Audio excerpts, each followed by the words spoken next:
2 और 3 अप्रैल की रात ठीक 1:30 बजे जब हम आप सो रहे थे, ट्रंप ने दुनिया भर के देशों पर भारी भरकम ड्यूटी लगाने का ऐलान कर दिया। देखते ही देखते पहले ही दिन भारतीय शेयर बाजार से करीब 10.5 लाख करोड़ रुपए सुहा हो गए। यूएस के शेयर बाजार से तो पहले ही दिन करीब 24 लाख करोड़ रुपए से ज्यादा सुहा हो गए। पूरी दुनिया में मानो भूकंप सा आ गया।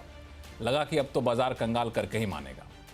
लेकिन मुश्किल से एक हफ्ता ही बीता था कि ट्रंप ने अपने ही फैसले पर 90 दिनों के लिए रोक लगा दी। हालांकि चीन को बाहर रखा, लेकिन इस रोक से फैसले आने के बाद ही अगले ही दिन दुनिया भर के बाजार झूम उठे। अमेरिकी शेयर बाजार में तो 2008 के बाद की सबसे बड़ी तेजी दिखी गई। तो भारतीय बाजार एक दिन में जितना उछला, उतना पिछले 6 महीने में कभी देखने को नहीं मिला था। तो ऐसे में कई सारे सवाल हमारे, आपके और आप जैसे लाखों निवेशकों के मन में उठ रहे हैं। सबसे पहला, क्या ट्रंप का टेरर खत्म हो गया है, या फिर ट्रंप की वजह से जो भूकंप आया था उसका आफ्टर शॉक अभी भी बचा हुआ है? दूसरा सवाल कि क्या Q4 अर्निंग्स को अब बाजार ज्यादा गंभीरता से लेगा, या फिर Q4 अर्निंग का सपोर्ट अब बाजार को मिलेगा? और तीसरा सवाल जो शेयर बाजार का हर निवेशक जानना चाहता है, जिनकी संख्या 22 करोड़ के आसपास पहुंच गई है, कि आम रिटेल निवेशक अब क्या करें। तो इन तीनों सवाल का जवाब आज आवाज अड्डा में ढूंढने की हम कोशिश करेंगे। नमस्कार, मैं हूं लक्ष्मण रॉय और हमारी इस कोशिश में हमारा साथ देंगे बाजार के दिग्गज। आनंद राठी के वेल्थ के डिप्टी सीईओ फिरोज अजीज साहब, ट्रस्ट म्यूचुअल फंड के सीआईओ मिहिर वोरा जी हैं, इंक्वेटिस के सीआईओ जसप्रीत सिंह अरोड़ा साहब हैं, और रॉकसेस्ट कैपिटल के मैनेजिंग पार्टनर अभिषेक अग्रवाल साहब हैं। ये जो 4 लोग आपके सामने दिख रहे हैं ना, वो दिन रात शेयर बाजार को देखते हैं। भारत का शेयर बाजार हो, विदेश का शेयर बाजार हो, और आप जैसे निवेशकों के पोर्टफोलियो को हैंडल करते हैं। तो अगले 1 घंटे तक कहीं मत जाइएगा, क्योंकि 1 घंटा जो है ना, आपकी ज़िंदगी के लिए काफ़ी अहम साबित होने वाला है। क्योंकि इस तरह की गिरावट, इस तरह की हलचल बाजार में कभी कभार ही देखने को मिलती है। तो शुरुआत में फिरोज अजीज साहब आपसे ही करना चाहूँगा कि ट्रंप साहब ने जो डर दिखाया था और उसके बाद जो भूकंप आया था, क्या माना जाए कि अब वो भूकंप खत्म हो गया है, या फिर अभी आफ्टर शॉक आना बाकी है? नमस्कार लक्ष्मण सर। मेरे हिसाब से जो भूकंप आया था उसके आफ्टर शॉक्स और ट्रेमर्स जरूर हैं, क्योंकि अभी तक वो भूकंप को हु विल ब्लिंक फर्स्ट ये पता नहीं लगा है। ऑफ कोर्स काफी सारे कारण हैं, क्योंकि ट्रंप ने अपने निर्णय को वापस रिवर्स किया, जैसे आपने सही फरमाया कि चाइना को सेपरेट रखा है। पॉइंट मैं ये कहना चाहूंगा कि ट्रेमर्स होंगे, पॉइंट 1। पॉइंट 2, ये भूकंप का जो बेनिफिट इंडिया को होने वाला है लॉन्ग टर्म में, मैं बहुत बुलिश हूं। ऑफ कोर्स बहुत सारे 6-7 रीजंस हैं, क्योंकि जो पूरी जो पानी में कोई अनसेटलमेंट नहीं थी, पूरी वाटर को उसने अनसेटल किया, मडी किया। जहां वापस सेटल होगा, इंडिया की जो पहले स्थिति थी उससे कई गुना बेहतर होगी ग्लोबल ट्रेड में। हम हमेशा चाइना से कंपीट करना चाहते थे, चाइना +1 की बात करते थे, मेरा बट सवाल चीप आपसे ये है लेबर। कि जब ये ग्लोबल ट्रेड में इंडिया की स्थिति बेहतर होगी, इसके बावजूद इंडिया मार्केट डरा हुआ क्यों इतना है? क्योंकि मैं देख रहा था कि इंडिया का जो एक्सपोर्ट है बहुत ज़्यादा होता नहीं है, चीन से तुलना करें तो टोटल एक्सपोर्ट बास्केट में भी यूएस की हिस्सेदारी बहुत कम है। फिर हम डरते क्यों इतना? सर डरते फिरोज नहीं साहब। है, अगर आप रिलेटिव टर्म्स में देखें Laxman sir, if this question is for me, India और ब्राजील 2 ही मार्केट हैं जो 3 दिन पहले मैं आंकड़े देख रहा था, 2 दिन पहले के आंकड़े हैं, 2 ही मार्केट थी जो 20 मार्केट देखी थी जो पॉजिटिव में थी। ओके, बाकी एक मार्केट थी जीरो पे, बाकी सब ज्यादातर नेगेटिव में थी। 1 महीने की परफॉर्मेंस, 2 दिन की परफॉर्मेंस में भी, जब ट्रंप ने मंडे को, इस हफ्ते के मंडे को जो तहलका मचा था, उसमें भी हम 3rd बेस्ट मार्केट थे out of the 20 markets analysed.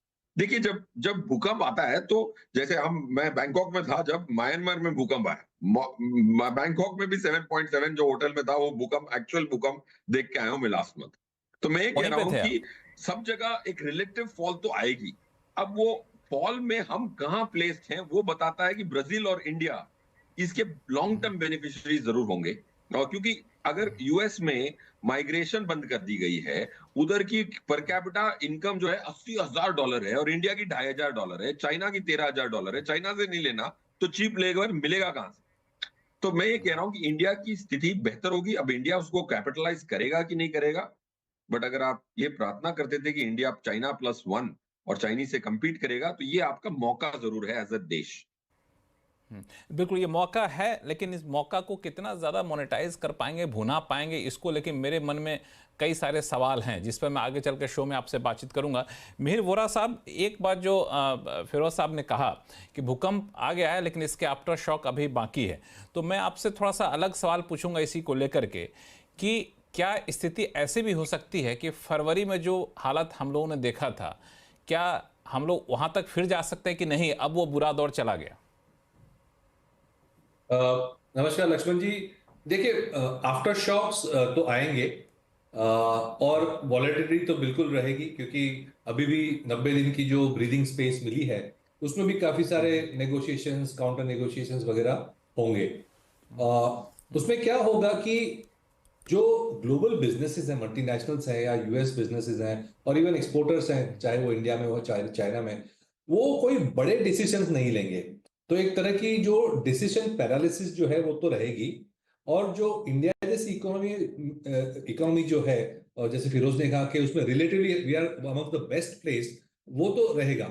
लेकिन we can not ignore the fact that volatility is here to stay at least in the short term.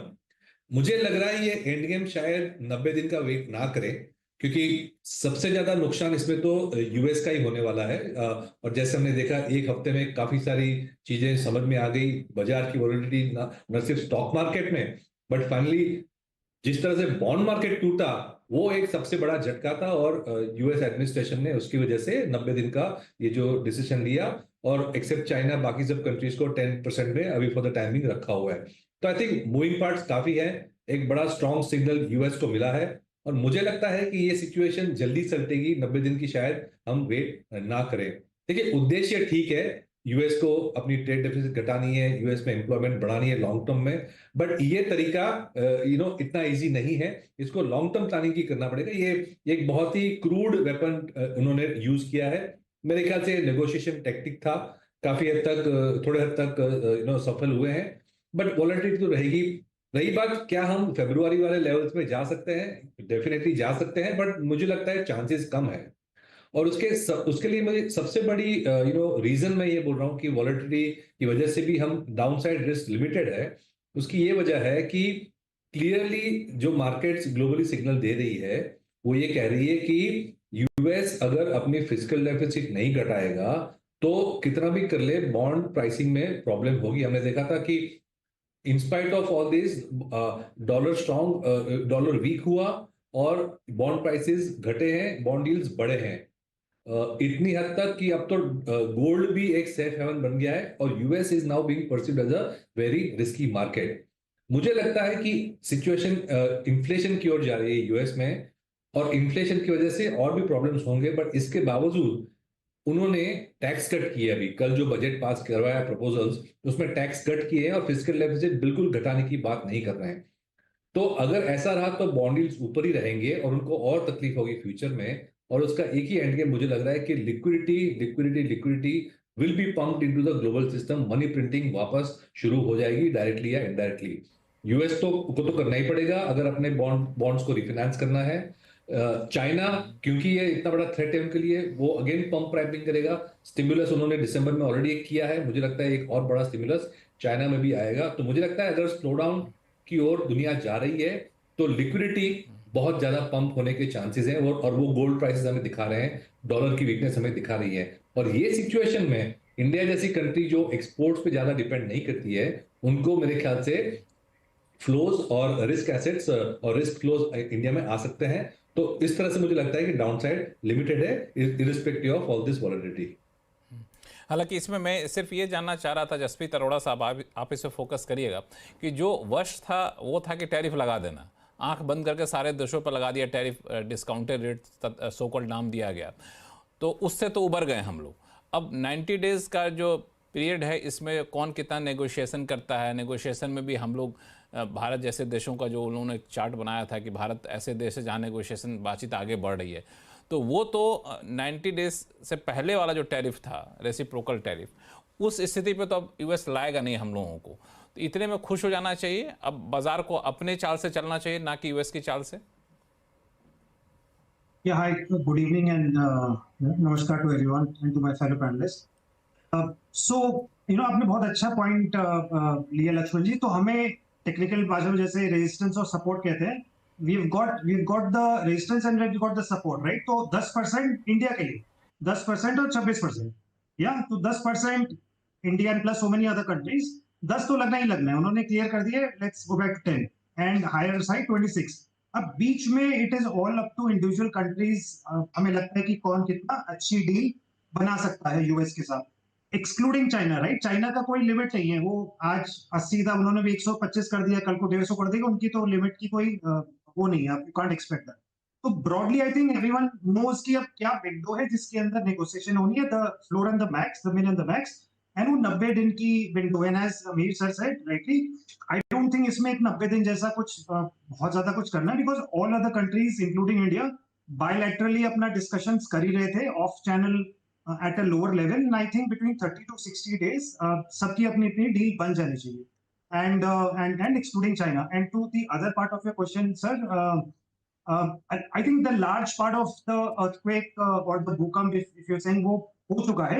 उसके माइल्ड ट्रेमर्स, जैसे सब्सिक्वेंटली भी ट्रेमर्स आते रहते हैं, माइल्ड ट्रेमर्स हल्के फुल्के 2-4% ऊपर नीचे वाले, I think we'll have to get used to the next 30 to 60 days। उसके माइल्ड ट्रेमर्स आते रहेंगे, बट देन वी नो कि हमें कैसे तैयार रहना उसके लिए, while also preparing for the medium to long term story which appears rock solid as Aziz also had। बिल्कुल, हालांकि मुझे लगता है कि जब हम लोग मेन शॉक झेल चुके हैं तो आफ्टर शॉक को लेकर लोग बहुत ज़्यादा टेंशन में होंगे नहीं। और फिरोज साहब तो ग्राउंड जीरो पे थे अर्थक्वेक के टाइम में, तो उनका अनुभव तो ज़्यादा अच्छा है, तो वो जो है मुझे लगता है कि वो भी तैयार होंगे कोई आफ्टर शॉक आता भी होता। अभिषेक अग्रवाल साहब, तो आप लोग भी डरे हुए कि नहीं, अब यूएस का डर खत्म हो गया आप लोगों के अंदर से?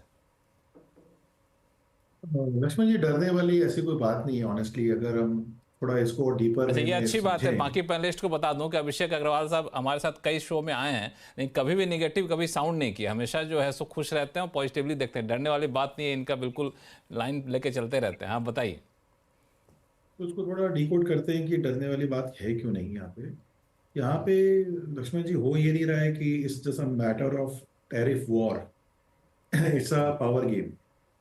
चाइना जो है पिछले 15-20 साल से कंसिस्टेंटली ग्रो करते हुए जा रहा है, और अब उसकी जीडीपी इतनी बड़ी हो चुकी है कि वो अमेरिका के बराबर हो चुका है एंड उसे टक्कर देने में खड़ा है। अमेरिका का डर ये है कि कहीं उनकी करेंसी फेल नहीं कर जाए, बिकॉज उनके सामने अब युआन एक नेक्स्ट चैलेंज होगा। उनकी खुद की जो ट्रेड डेफिसिट है वो $1 ट्रिलियन साल की है, और ये सारी प्रॉब्लम वहां से शुरू होती है जब ये 2008 का जो ये बबल हुआ था उस समय, और अमेरिका ट्रबल में गई थी। वहां से उन्होंने रुपए छापने शुरू किए, डॉलर छापने शुरू किए। उस समय उनकी capita to GDP, capita to date उस समय के आसपास 80% रहती थी, जो आज अगर ये नंबर हम देखें उस दिन से लेकर आज तक, तो एक तरफा कर्व है जहां पे इन्होंने भर भर के पैसे छापे हैं, और अब approximately 140 to 150% of the GDP जो है उनके डेट हो चुका है। मतलब सुंदर शब्दों में, $20 ट्रिलियन की अगर इकोनॉमी है तो $30 ट्रिलियन का डेट है। अब $30 ट्रिलियन का डेट को हैंडल कैसे करोगे अगर आपका $1 ट्रिलियन का साल का ट्रेड डेफिसिट है?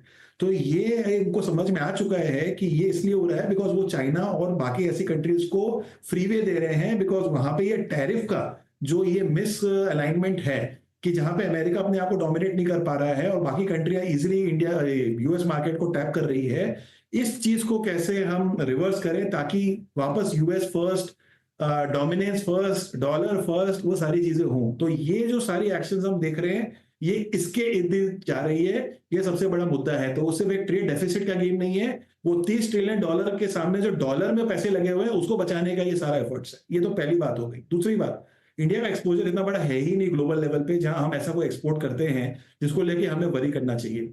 वरी हो क्या रहा है, जब इस तरह की उथल पुथल होती है तो मार्केट एक अनसर्टेनिटी स्पेस में जाता है। अब किसी को भी, इस पैनल में हम सब बैठे हैं, हमें से किसी को भी अनसर्टेनिटी पसंद नहीं है, किसी निवेशक को अनसर्टेनिटी पसंद नहीं है। तो अनसर्टेनिटी के सिनेरियो में जब इस तरह की वॉलेटिलिटी आती है तो वो मार्केट का कॉन्फिडेंस को हैम्पर करता है, एंड वही अब हम देख रहे हैं। तो वो कॉन्फिडेंस को हैम्पर कर। लेकिन एक बात मैं आगे बढ़ूं, जो चाइना की बात हम लोग बार बार कर रहे हैं ना फिरोज अजीज साहब, ये मैं ठीक है कि आप चाइना पे ड्यूटी लगा दिए, चाइना आगे बढ़ा तो उसको हमने रोक दिया, चाइना के साथ ट्रेड डेफिसिट कम करने की कोशिश है, लेकिन ऑल्टरनेट जो है वो ऑल्टरनेट कोई साफ सुथरा दिख नहीं रहा है। क्योंकि जहाँ तक मैंने इंटरनेशनल ट्रेड के पूरे सिनेरियो को देखा कि चाइना जितना सामान यूएस को भेजता है उतना सामान कोई देश भेज सके उतनी क्षमता ही किसी में नहीं है। हम कह रहे हैं चाइना +1 इंडिया भेज देगा, ऑल्टरनेट कर देगा, लेकिन उतनी कैपेसिटी कहाँ है? आप देखिए कि जो भी चीज़ों को भेजता है चाइना उतना कहाँ से भेज पाएगा? अब एप्पल फ़ोन तो आप एयरक्राफ्ट में लाद लाद कर ले गए, लेकिन हर चीज़ चाइना इंडिया में उतनी कैपेसिटी हो लेके जाए तो इंडिया इसको एक्सप्लोर कर पाएगा, मोनेटाइज कर पाएगा? इसकी संभावना कितनी बैठती है और इंडिया को कितना खुश होना चाहिए? जैसे आपने सही फरमाया लक्ष्मण जी कि इतना आसान नहीं है यूएस के लिए भी कि चाइना के इंपोर्ट्स को रिप्लेस करना, ना कि दूसरे देशों को कि चाइना जितनी एफिशिएंटली प्रोड्यूस करके वहां तक पहुंचाना। अब रहा सवाल क्या है कि आपने देखना है कि कैसे उस पर ड्यूटी बढ़ाई जाए। अब ट्रम्प साहब बहुत स्मार्ट है मेरे हिसाब से, वो अपनी $2 ट्रिलियन की फिस्कल डेफिसिट से चिंतित है। आज अगर वो जो 10% टैरिफ पे भी ले आए और उस पे ही इनको ऑटोमेटिकली $600-700 बिलियन की एक एक्स्ट्रा इनकम आ सकती है विदाउट हैम्परिंग डिमांड, क्योंकि काफी सारी कंट्रीज, चाइना अपनी करेंसी को डिवैल्यू कर सकती है अपनी कंपेटिटिव एज को लिए। सो मैं ये कह रहा हूं कि आज इंडिया कितना उसको कैपिटलाइज कर पाएगा आज की स्थिति में बताना नामुमकिन है मेरे लिए, क्योंकि बहुत सारे और पत्ते खुलेंगे, बहुत सारी और रणनीतियां निकलेंगी और बहुत सारे टू एंड फ्रो होंगे। Of course so I personally think capitalize जरूर करेंगे, थोड़ी कोलैटरल बेनिफिट जरूर होगी, बिकॉज वियतनाम को देख लें, दूसरे कंट्रीज जो है जैसे अपैरल्स जो एक्सपोर्ट करते हैं उनकी काफी सारी हमसे जो compete करते हैं ग्लोबल मार्केट में, उन पे भी टैरिफ्स काफी अच्छी खासी भरकम लगाने की उम्मीद थी। ऑफ कोर्स नाउ 90 डेज का डेफरल है। To answer your pointed question, मेरे हिसाब से इंडिया कैपिटलाइज कर पाएगा, बट इतना ज्यादा नहीं। जैसे आपने सही फरमाया कि it's not very easy to replace China. उनकी जो ट्रेड डेफिसिट है $320 बिलियन की है यूएस के साथ, वो बहुत बड़ी डेफिसिट है। हमारी $50 बिलियन की डेफिसिट है, बट हम ऑयल उनसे खरीद सकते हैं, काफी सारे चीजें हम अपनी नेगोशिएशन, हम एक बहुत ग्रेशियस कंट्री थे कि हम टेबल पे बहुत कंस्ट्रक्टिवली नेगोशिएशन के लिए आए थे। काफी सारी कंट्रीज ने वो इतना पहल नहीं की थी, हमने पहल की थी। That's why we are in a good spot. इसमें एक सवाल और पूछूंगा, फिर मैं मेहर वोरा साहब के पास जाऊंगा कि इसकी संभावना आप कितनी देख रहे हैं कि ये जो टैरिफ वॉर जैसा इस सिचुएशन, या फिर कहें कि टैरिफ ब्लॉक हो गया, अब ट्रेड ब्लॉक हो गया चाइना और यूएस के बीच में, ये दोनों चेयर टेबल पर फिर से बैठे और आपस में कहेंगे ठीक है जब हो गई बहुत लड़ाई, चलो हम लोग अपने हित का ख्याल रखेंगे, दूसरे के हितों का ख्याल रखो और बताओ कैसे करना है। तो ये अगर सिचुएशन आ सकता है, इसकी संभावना कितनी है, और अगर ये आता है तो बाजार के लिए कितनी अच्छी खबर होगी? मेरे हिसाब से एक बहुत एमिकेबल सॉल्यूशन आना की संभावना ना के बराबर है। ऑफ कोर्स बहुत सारी टसल होगी, ना के बराबर है, ना के बराबर है। बहुत सारी टसल होगी, of course there will be some fall out, but रहा सवाल इंडिया का। देखिए इंडिया की अभी आरबीआई की मॉनेटरी पॉलिसी में भी जीडीपी का हमने घटौती देखी 6.7 से 6.5। ये बेसिकली अगर हमारी 2% जीडीपी यूएस को एक्सपोर्ट कर रहे हैं, उसमें 10% का अगर डिमांड की कटौती भी हुई तो मेरी जीडीपी 0.2 से कम होती है, उसको हमने प्रावधान किया हुआ है। पॉइंट 1। पॉइंट 2, हमारी जो मार्केट है वो बहुत अच्छी स्थिति में है। देखिए वॉलेटिलिटी सब अंग्रेजी में बोल जाते हैं, मैं ये कहता हूं कि भाई लास्ट ईयर फाइनेंशियल ईयर पूरा निकल गया, निफ्टी की हाईएस्ट लेवल थी 26,213 24 सितंबर को, सबसे लोवेस्ट लेवल थी 21,885 4 जून को। पूरी निफ्टी पूरा साल वॉलेटिलिटी करते रहे, क्या टाइट रेंज में ऑपरेट करिए, 4,200 पॉइंट ऑन 22,000, होता कि कितना है 15-16%। इतना तो नैस्डैक एक दिन में मूव किया था मंडे को। सो इंडिया अगर आप वॉलेटिलिटी को एक्सेल शीट पे मैथमेटिकली कंप्यूट करेंगे तो 2022 मार्च से इंडिया की निफ्टी की वॉलेटिलिटी S&P 500 से कम है मैथमेटिकली। परसेप्शन तो सबके, मैं यूएस गया था दिसंबर 22 में, सब कहते हैं तुम्हारी सबसे वॉलेटाइल मार्केट। मैं उनसे बहस किया, तुम लोग 8 ट्रिलियन मैनेज करते हो, ये S&P 500 की आप वॉलेटिलिटी एक्सेल शीट पे कैलकुलेट कर लो और निफ्टी 50 की कर लो, आपकी 60% की जीडीपी मतलब मार्केट कैप है वर्ल्ड की, ये निफ्टी की 3% की है। 3% is delivering low volatility than a 60% market cap index. So volatility कम है, इसको हमें अप्रिशिएट करना चाहिए। रोज की उतार चढ़ाव को अगर हम वॉलेटिलिटी बोलने लगे तो यार ये एफडी तो है नहीं, हर दिन 0.8% की निफ्टी की मूवमेंट का तो प्रावधान करना पड़ेगा। अब 0.8 के बदले 3% मूव कर जाए, मानता हूं कि आदमी हड़बड़ा जाए, बट 0.8 की 0.9 मूव कर जाती है एक दिन में, तो क्लाइंट बोलता है कि यार वॉलेटिलिटी है। सो वॉलेटिलिटी इज लोअर, और 3,80,000 करोड़ हम वापस कर चुके हैं एफआईआई को। वैल्यूएशन के बहाने पैसा बाहर जा चुका है, इसीलिए हमारी टेंट कम है। डेंट कम है। हालांकि ये भी है कि जब मार्केट कैप बढ़ेगा तो वॉलेटिलिटी दिखने में परसेप्शन वाइज थोड़ा सा बढ़ता हुआ दिखेगा, लेकिन एब्सोल्यूट टर्म में आप देखें तो वो जैसा कि आपने एग्जांपल दिया है वो वैसा है नहीं, परसेप्शन भले ही बना हुआ है। मीर वोरा साहब, एक सवाल ये उठता है कि अब यूएस की तो बात आपने कही, सब लोगों ने इस पर चर्चा कर ली, लेकिन अगला जो ट्रिगर जो इसका सबको इंतजार था वो था Q4 की अर्निंग को। लेकिन ट्रंप साहब ने ऐसा हिलाया कि Q4 की अर्निंग को लोग भूल गए थे, लगा कि पता नहीं उसका कुछ असर पड़ेगा कि नहीं पड़ेगा, मार्केट उसको सीरियसली लेगा कि नहीं लेगा। लेकिन अब तो Q4 की अर्निंग आनी शुरू हुई, इससे पहले ट्रंप साहब आप जाते हुए दिख रहे हैं। तो Q4 अर्निंग को लेकर के बाजार कितना आशावान है, या फिर कहें कि उसके रिजल्ट को कैसे बाजार लेगा, सीरियसली लेगा कितना, उस पर भी डर समाया रहेगा? बिल्कुल। देखिए, Q4 अर्निंग्स के एक्सपेक्टेशंस काफी उम्मीद काफी लो ही थी। सिंगल डिजिट निफ्टी की अर्निंग्स की उम्मीद है, और मेरे ख्याल से जिस तरह से वैल्यूएशन की करेक्शन हुई थी सितंबर से लेके फरवरी तक, और मार्च में थोड़ी रिकवरी हमने देखी, market I don't think Q4 earnings पे फोकस कर रहा है। आई थिंक मेरे हिसाब से मेरे ख्याल से ज्यादा इंपॉर्टेंट ये है ध्यान में रखना कि Q1 ऑफ FY26 माने जून जो क्वार्टर आएगा और सितंबर जो क्वार्टर आएगा, उसमें हमारे एक जो बेस इफेक्ट है वो काफी फेवरेबल है। क्योंकि जो हमने स्लो डाउन देखी पिछले साल, खास करके सितंबर अक्टूबर तक, वो गवर्नमेंट स्पेंडिंग की वजह से थी, जो हुई नहीं जितनी वो होनी चाहिए थी। गवर्नमेंट की जो इंफ्रा स्पेंडिंग थी, कैपिटल एक्सपेंडिचर थी, बाकी सब स्पेंडिंग थी, उसमें स्पेंडिंग भी कम करी, और कंपनीज के रिसीवेबल्स भी गवर्नमेंट ने क्लियर नहीं किए इतनी इतनी अच्छी तरीके से। तो उसकी वजह से एक्टिविटी फर्स्ट 2-3 क्वार्टर्स में लो थी। अब FY26 में हमने देखा है गवर्नमेंट ने कैपिटल एक्सपेंडिचर बजट 11 लाख रुपया वापस रखा है। तो जून और पिछले सितंबर के जो बेस इफेक्ट है, उसी से अच्छी खासी पॉप मिलने वाली है जीडीपी को। और अगर हमने देखा जिस तरह से ये विंटर क्रॉप वगैरह ठीक चल रहा था, तो एक नॉर्मल सिक्लिकल अपटिक हमें वैसे भी देखनी थी। दूसरी पॉजिटिविटी जो इकोनॉमी को एड कर रही है इज आरबीआई का रवैया, जो काफी लिक्विडिटी टाइट रखने का था। अब आरबीआई के नए गवर्नर ने काफी इजी कर दिया है, लिक्विडिटी भरपूर कर दी है, सरप्लस कर दी है, इंटरेस्ट रेट्स भी काटे हैं, और क्लियरली गवर्नमेंट और आरबीआई दोनों एक ही पेज पे हैं कि अभी इकोनॉमी को रिवाइव करना है, स्टिमुलेट करना है। तो मेरे ख्याल से एक बेस अच्छा बना था, वैल्यूएशंस ठीक थे, इसलिए Q4 के अर्निंग्स इतने इंपॉर्टेंट नहीं है, क्योंकि Q1 और Q2 जो है सितंबर क्वार्टर में वैसे ही अर्निंग्स पिकअप होने थे।